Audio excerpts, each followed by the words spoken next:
Capítulo 8. Neurotransmisión, sistemas nerviosos autónomo y motor somático. Anatomía y funciones generales.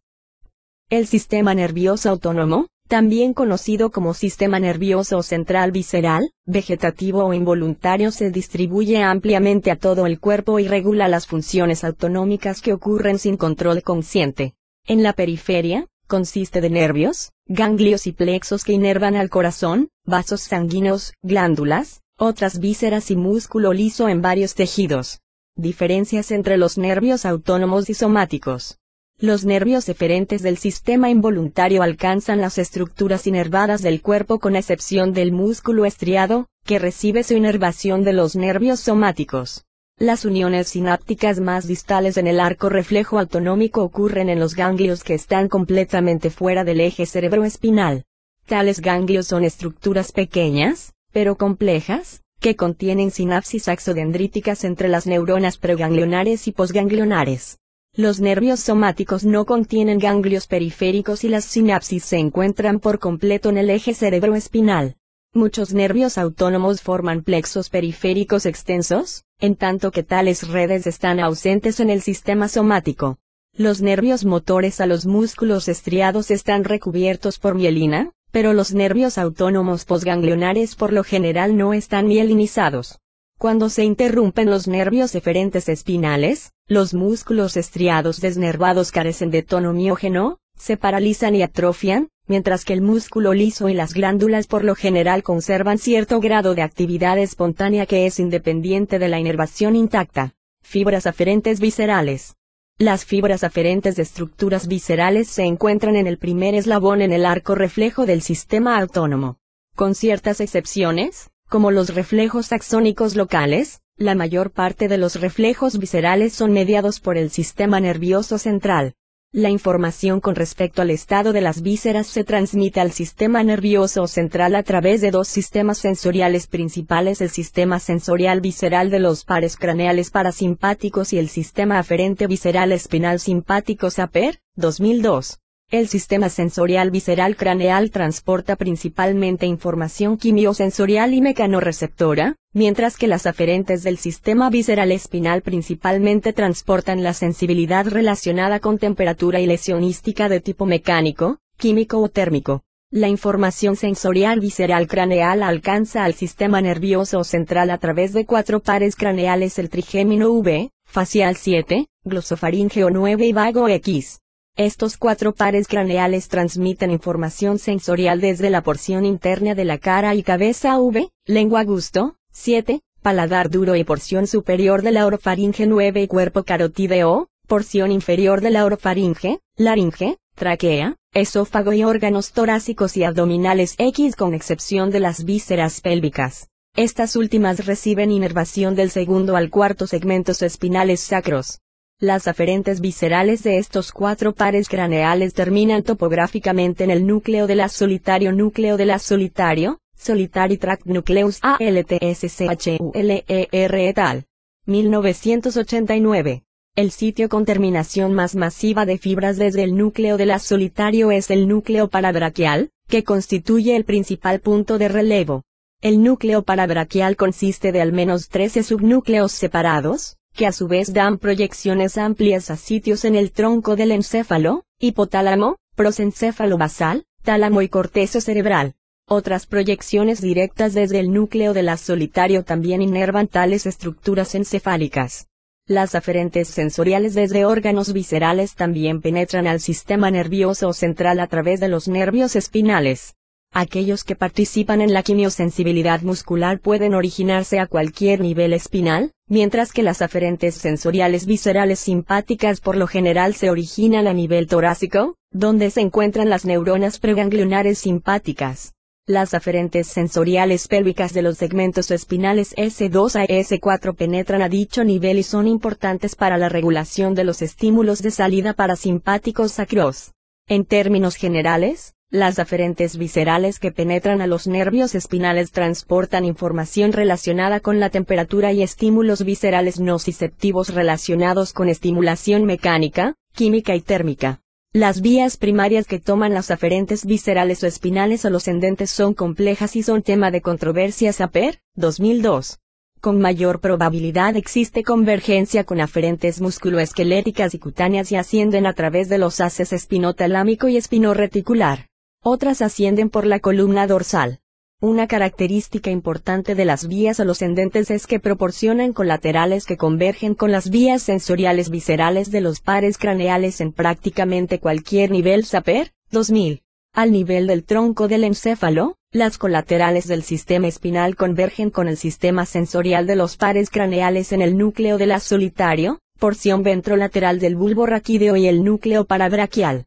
Al nivel del prosencéfalo, el sistema espinal parece formar una continuación posterolateral del sistema sensorial visceral de los pares craneales en el tálamo y corteza. Sapir, 2000. Los neurotransmisores que median la transmisión desde las fibras sensoriales no se han identificado de manera inequívoca. La sustancia P y el péptido relacionado con el gen de calcitonina CGRP, calcitonin gene related peptide, que está presente en las fibras sensoriales aferentes en los ganglios de la raíz dorsal y en el asta dorsal de la médula espinal son los posibles neurotransmisores que comunican los estímulos nociceptivos de la periferia a la médula espinal y estructuras más altas. En las neuronas sensoriales se han encontrado otros péptidos neuroactivos, entre los que se encuentran la somatostatina, el péptido intestinal vasoactivo VIP, vasoactiva intestinal polipeptide y colecistocinina ocfeltetal. 2001 o más de tales péptidos pueden participar en la transmisión de impulsos aferentes desde estructuras autonómicas. El AT parece ser un neurotransmisor en ciertas neuronas sensoriales, lo que incluye aquellas que inervan la vejiga. Las encefalinas que están presentes en las interneuronas en la porción dorsal de la médula espinal en un área denominada sustancia gelatinosa tienen efectos antinociceptivos que parecen originarse de acciones presinápticas y postsinápticas para inhibir la liberación de sustancia P y disminuir la actividad de las células que se proyectan desde la médula espinal a centros superiores en el sistema nervioso central. El glutamato y aspartato son aminoácidos excitadores que desempeñan funciones importantes en la transmisión de respuestas sensoriales a la médula espinal. Conexiones entre los sistemas nerviosos central y autónomo. Es muy probable que no existan centros de integración puros autónomos o somáticos y que exista superposición amplia. Las respuestas somáticas siempre se acompañan de respuestas viscerales y viceversa. Los reflejos autonómicos pueden desencadenarse al nivel de la médula espinal. Estos se pueden demostrar claramente en animales de experimentación o en seres humanos con corte transversal de la médula espinal y se manifiestan con diaforesis, alteraciones de la presión arterial, respuestas vasomotoras a los cambios de temperatura y vaciamiento reflejo de la vejiga, recto y vesículas seminales. Existen ramificaciones centrales o extensas del sistema nervioso autónomo por arriba del nivel de la médula espinal.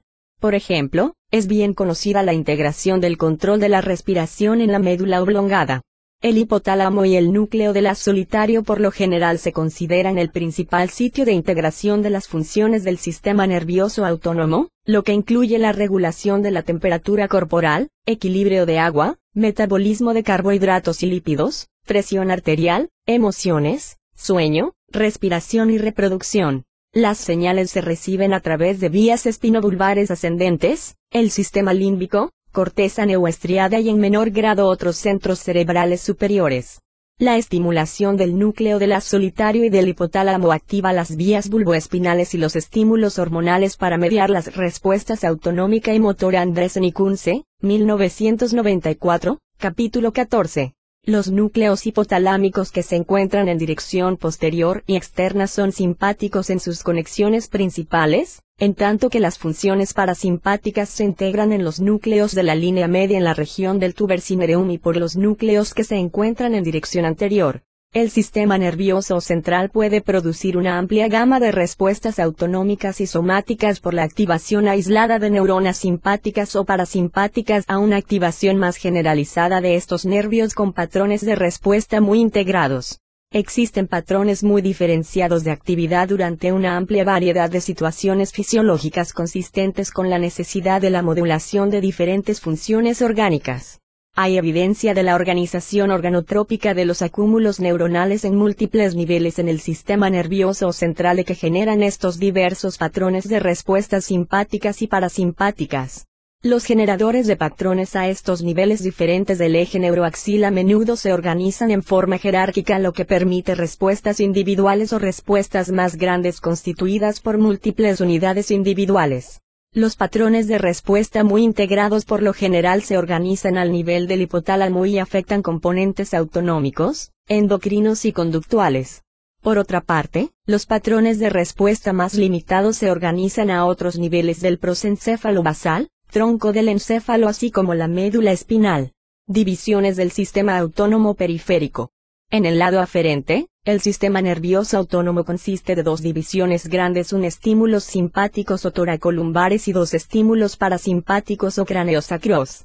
Es necesaria una breve descripción de estas características anatómicas para la comprensión de las acciones de los fármacos con actividad en el sistema nervioso autónomo.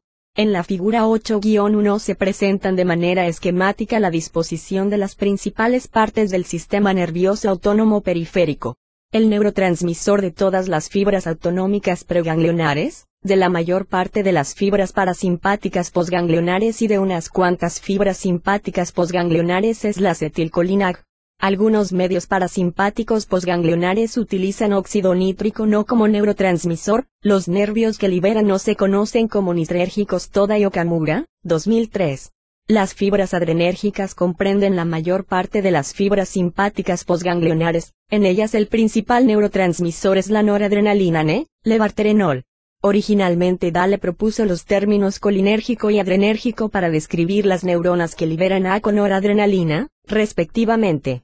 No se ha identificado en forma concluyente a todos los neurotransmisores de las fibras aferentes primarias, como los mecanorreceptores y quimiorreceptores del arco y cuerpo carotídeo. La sustancia P y el glutamato parecen mediar muchos impulsos aferentes. Ambos están presentes en altas concentraciones en la porción dorsal de la médula espinal. Sistema nervioso simpático. Las células que dan origen a las fibras preganglionares de esta división se encuentran principalmente en las columnas intermediolaterales de la médula espinal y se extienden desde el primero al segundo o tercer segmentos lumbares. Los axones de estas células son llevados en las raíces nerviosas anteriores ventrales y hacen sinapsis con neuronas que se encuentran en los ganglios simpáticos, fuera del eje cerebroespinal. Los ganglios simpáticos se encuentran en tres ubicaciones: paravertebral, prevertebral y terminal. Los 22 pares de ganglios simpáticos paravertebrales forman la cadena lateral a ambos lados de la columna vertebral.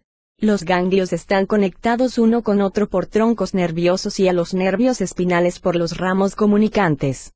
Los ramos blancos están restringidos a segmentos de salida de la región toracolumbar, transportan fibras preganglionares cubiertas con mielina que salen de la médula espinal a través de las raíces espinales anteriores.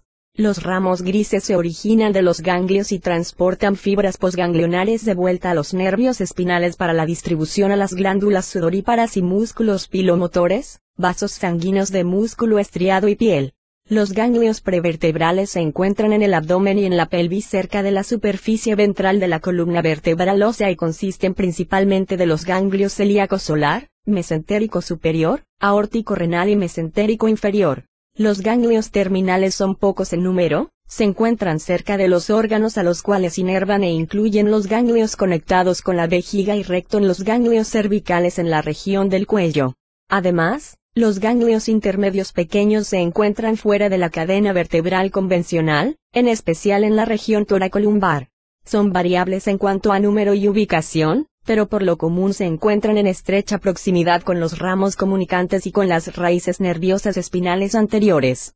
Las fibras preganglionares provenientes de la médula espinal pueden hacer sinapsis con neuronas de más de un ganglio simpático.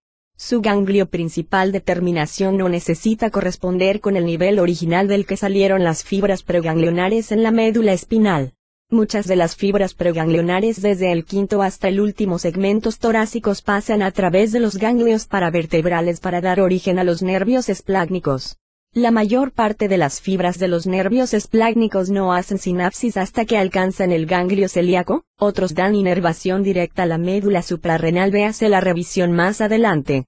Las fibras posganglionares que se originan de los ganglios simpáticos dan inervación a estructuras viscerales del tórax, abdomen, cabeza y cuello.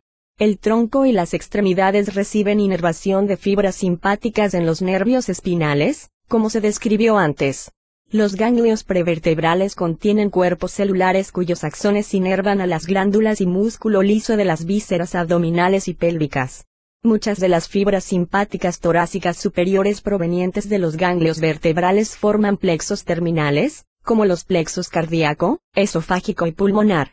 La distribución simpática a la cabeza y cuello vasomotora, dilatadora de la pupila, secretora y pilomotora ocurre por medio de la cadena simpática cervical y sus tres ganglios. Todas las fibras posganglionares en esta cadena se originan de los cuerpos celulares ubicados en estos tres ganglios. Todas las fibras preganglionares que se originan de los segmentos torácicos superiores de la médula espinal no cuentan con fibras simpáticas que salgan del sistema nervioso central por arriba del primer nivel torácico. La médula suprarrenal y otros tejidos cromafines son similares desde el punto de vista anatómico y embriológico a los ganglios simpáticos, todos se derivan de la cresta neural. La médula suprarrenal en seres humanos y en muchas otras especies difiere de los nervios simpáticos en que su catecolamina principal es la adrenalina, en tanto que la noradrenalina se libera de las fibras simpáticas posganglionares. Las células cromafines en la médula suprarrenal reciben inervación de las fibras preganglionares típicas que liberan AC. Sistema nervioso parasimpático. El sistema nervioso parasimpático consiste de fibras preganglionares que se originan en el sistema nervioso central y de sus conexiones posganglionares. Las regiones de origen central se encuentran en el mesencéfalo, médula oblongada y porción sacra de la médula espinal. Los estímulos de salida mesencefálicos o del tectum consisten de fibras que se originan en el núcleo de Edinger-Westphal del tercer par craneal y se dirigen a los ganglios ciliares en la órbita. Los estímulos excedentes medulares consisten de componentes parasimpáticos de los pares craneales 7, 9 y X. Las fibras del nervio facial 7 par craneal forman la cuerda del tímpano, que inerva los ganglios que se encuentran sobre las glándulas submaxilares sublinguales. También forman el nervio petroso superficial mayor, que inerva al ganglio esfenopalatino. Los componentes autonómicos del 9 par craneal glosofaríngeo inervan al ganglio óptico. Las fibras parasimpáticas posganglionares de estos ganglios dan inervación al esfínter del iris, músculo constrictor de la pupila, músculo ciliar y a las glándulas salivales y lagrimales y glándulas mucosas de la nariz, boca y faringe. Estas fibras también incluyen nervios vasodilatadores a los mismos órganos. El nervio vago X par craneal se origina del bulbo raquídeo y contiene fibras preganglionares, la mayor parte de las cuales no hacen sinapsis hasta que alcanzan muchos ganglios pequeños que se encuentren directamente sobre o en el interior de vísceras de tórax y abdomen. En la pared intestinal, las fibras radiales terminan alrededor de células ganglionares en los plexos mientérico y submucoso. Así, en las ramas parasimpáticas del sistema nervioso autónomo, las fibras preganglionares son muy largas, mientras que las fibras posganglionares son muy cortas. El nervio vago también transporta un gran número de fibras aferentes, pero en apariencia no transporta fibras de dolor de las vísceras hacia el bulbo raquídeo. Los cuerpos celulares de estas fibras se encuentran principalmente en el ganglio nodoso. Las fibras aferentes parasimpáticas sacras consisten de axones que se originan de las células en los segmentos segundo, tercero y cuarto de la médula espinal sacra y continúan como fibras preganglionares para dar origen a los nervios pélvicos. Hacen sinapsis en los ganglios terminales que se encuentran cerca o dentro de órganos como la vejiga, recto y órganos sexuales. Las fibras vagales y sacras excedentes proporcionan fibras motoras y secretoras a órganos torácicos, abdominales y pélvicos, como se muestra en la figura 8-1. Sistema nervioso entérico. El proceso de mezcla, avance y absorción de nutrientes en el tubo digestivo se controla localmente a través de una parte restringida del sistema nervioso periférico, conocido como sistema nervioso entérico ENS, Enteric Nervous System. El ENS participa en el control sensorimotor y por tanto consiste de neuronas sensoriales aferentes y varios nervios motores e interneuronas que se organizan principalmente en los plexos nerviosos plexo mientérico de Auerbach y plexo submucoso de Meissner. El plexo mientérico se ubica entre las capas musculares longitudinal y circular, y desempeña una función importante en la contracción y relajación del músculo liso gastrointestinal. Kunze y Furness, 1999. El plexo submucoso participa en funciones de secreción y absorción del epitelio gastrointestinal, flujo sanguíneo local y actividades neuroinmunitarias. Koke, 1998. Langley clasificó originalmente a Lenz como una tercera división del sistema nervioso autónomo, pero en realidad abarca componentes del sistema nervioso simpático y parasimpático y tiene conexiones nerviosas sensoriales a través de los ganglios espinales y nodoso. Capítulo 46. Los estímulos aferentes preganglionares parasimpáticos son proporcionados al tubo digestivo a través de los nervios vago y pélvicos. La acetilcolina se libera de las neuronas preganglionares y activa a los receptores nicotínicos de acetilcolina NACHR en las neuronas posganglionares en los ganglios entéricos. Los estímulos aferentes preganglionares excitadores desactivan a las neuronas excitadoras e inhibidoras que controlan procesos como la contracción muscular y la secreción/absorción.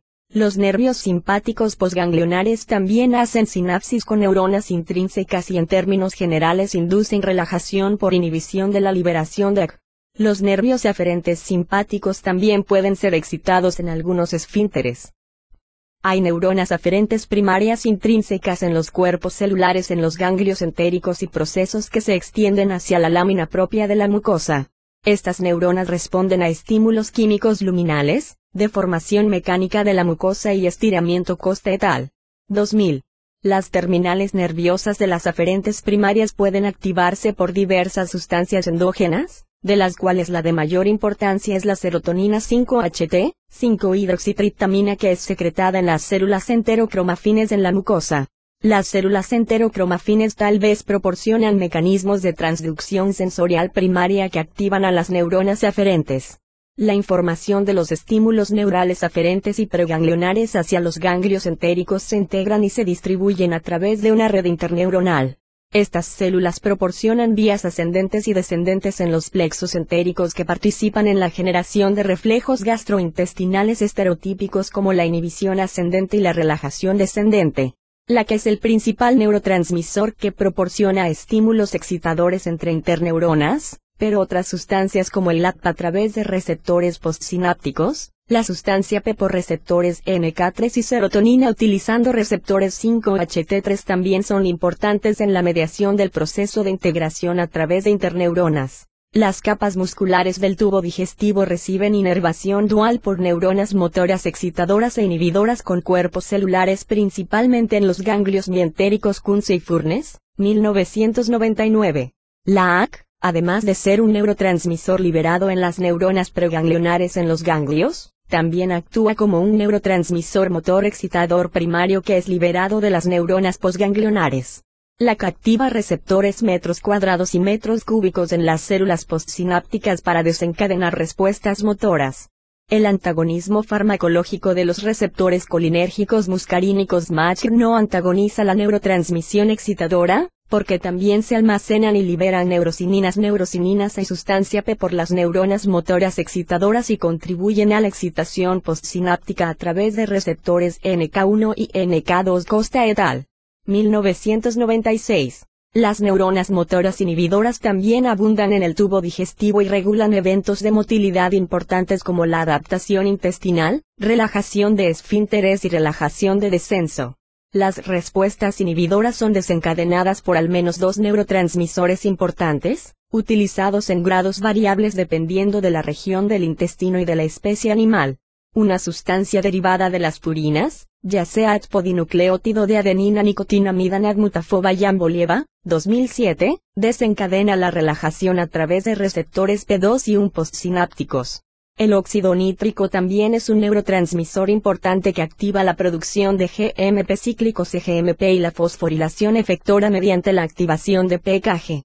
Los neuropéptidos inhibidores, como el polipéptido intestinal vasoactivo VIP y el péptido activador de la adenililciclasa hipofisaria PACAP, pituitaria adenililciclasa activating peptide, también se liberan a partir de neuronas motoras inhibidoras bajo condiciones de estimulación fuerte. Kunze y Furness, 1999. En términos generales, las neuronas motoras no inervan en forma directa las células de músculo liso en el tubo digestivo.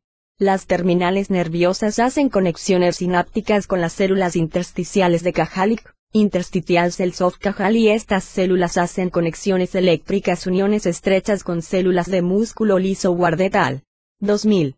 Así, las IC son las células receptoras, transductoras de estímulos postsinápticos desde las neuronas motoras entéricas. La pérdida de tales células se ha asociado con enfermedades que se comportan como neuropatías. Las SIC poseen todos los principales receptores y efectores necesarios para transducir neurotransmisores excitadores e inhibidores hacia las respuestas postsinápticas. Chen et al. 2007. Diferencias entre nervios simpáticos, parasimpáticos y motores. El sistema simpático se distribuye a efectores a todo el cuerpo, mientras que la distribución parasimpática es mucho más limitada. Además, las fibras simpáticas se ramifican en una extensión mucho mayor. Una fibra simpática preganglionar puede atravesar una distancia considerable desde la cadena simpática y pasar a través de varios ganglios antes de hacer sinapsis finalmente con la neurona posganglionar. Asimismo, sus terminales hacen contacto con un gran número de neuronas posganglionares. En algunos ganglios, la razón de axones preganglionares con células ganglionares puede ser de 1 o 20 o más. Esta organización permite una descarga difusa del sistema simpático. Además, hay superposición en la inervación simpática, de forma que una célula ganglionar puede recibir inervación de varias fibras preganglionares. Por el contrario, el sistema parasimpático tiene ganglios terminales muy cercanos o en el interior de los órganos inervados, y por tanto su influencia es más circunscrita. En algunos órganos podría existir una relación 1:1 entre las fibras preganglionares y posganglionares, pero la razón de las fibras vagales preganglionares con células ganglionares en el plexo mientérico se ha calculado en 1,8000. Por tanto, esta distinción entre los dos sistemas no aplica a todos los sitios. Los cuerpos celulares en las neuronas motoras somáticas residen en el asta ventral de la médula espinal. Los axones se dividen en muchas ramas, cada una de las cuales da inervación a una sola fibra muscular, de forma que más de 100 fibras musculares pueden recibir inervación de una neurona motora para formar una unidad motora. En cada unión neuromuscular, las terminales axónicas pierden su vaina de mielina y forman una arborización terminal que se encuentra en aposición con una superficie especializada de la membrana muscular, denominada placa motora terminal. La mitocondria y un grupo de vesículas sinápticas se concentran en la terminal nerviosa. A través de influencias gráficas de los nervios, los núcleos celulares en las células de músculo estriado multinucleadas se encuentran en aposición estrecha con la sinapsis y adquieren la capacidad de activar genes específicos que expresan proteínas localizadas en la sinapsis. Sanes y Lichtman, 1999. Las diferencias entre los nervios simpáticos, parasimpáticos y motores somáticos se muestran de manera esquemática en la figura 8-2. Detalles de la inervación. Las terminaciones de las fibras autonómicas posganglionares en el músculo liso y en glándulas forman un plexo rico también conocido como retículo terminal. El retículo terminal consiste de ramificaciones finales de fibras aferentes posganglionares simpáticas, parasimpáticas y viscerales. Todas ellas están rodeadas en una vaina interrumpida con frecuencia formada por células de Schwann o satélites. En estas interrupciones, se observan varicosidades con vesículas en las fibras eferentes. Tales varicosidades ocurren de manera repetida pero a distancias variables a lo largo del trayecto de las ramificaciones del axón. Los puentes protoplásmicos aparecen entre fibras de músculo liso en puntos de contacto entre sus membranas plasmáticas. Al parecer permiten dirigir la conducción de los impulsos de una célula a otra sin la necesidad de transmisión química. Las tres estructuras se han denominado nexos o uniones estrechas y permiten que las fibras de músculo liso funcionen como un sinsitio. Los ganglios simpáticos son de gran complejidad anatómica y farmacológica. Capítulo 11.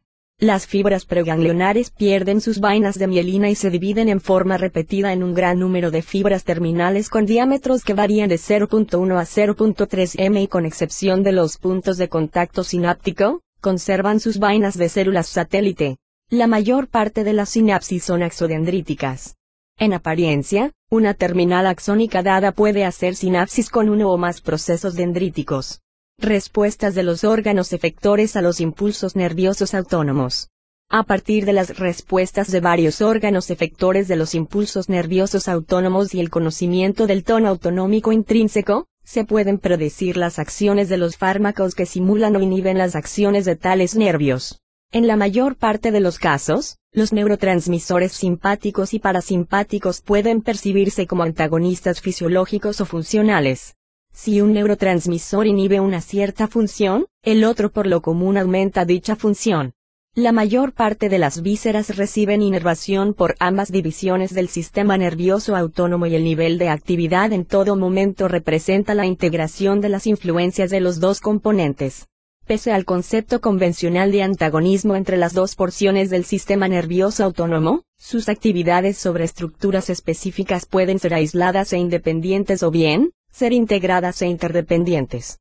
Por ejemplo, los efectos de la estimulación simpática y parasimpática en el corazón y en el iris muestran un patrón de antagonismo funcional en el control de la frecuencia cardíaca y de la abertura pupilar, respectivamente, en tanto que sus acciones en los órganos sexuales masculinos son complementarias y están integradas para favorecer la función sexual. El control de la resistencia vascular periférica depende principalmente, pero no en forma exclusiva, del control simpático de la resistencia arteriolar. En el cuadro 8-1 se resumen los efectos de la estimulación de los nervios simpáticos y parasimpáticos a diversos órganos, estructuras viscerales y células efectoras. Funciones generales del sistema nervioso autónomo. La acción de integración del sistema nervioso autónomo ANS, Autonomic Nervous System, es de vital importancia para el bienestar del organismo.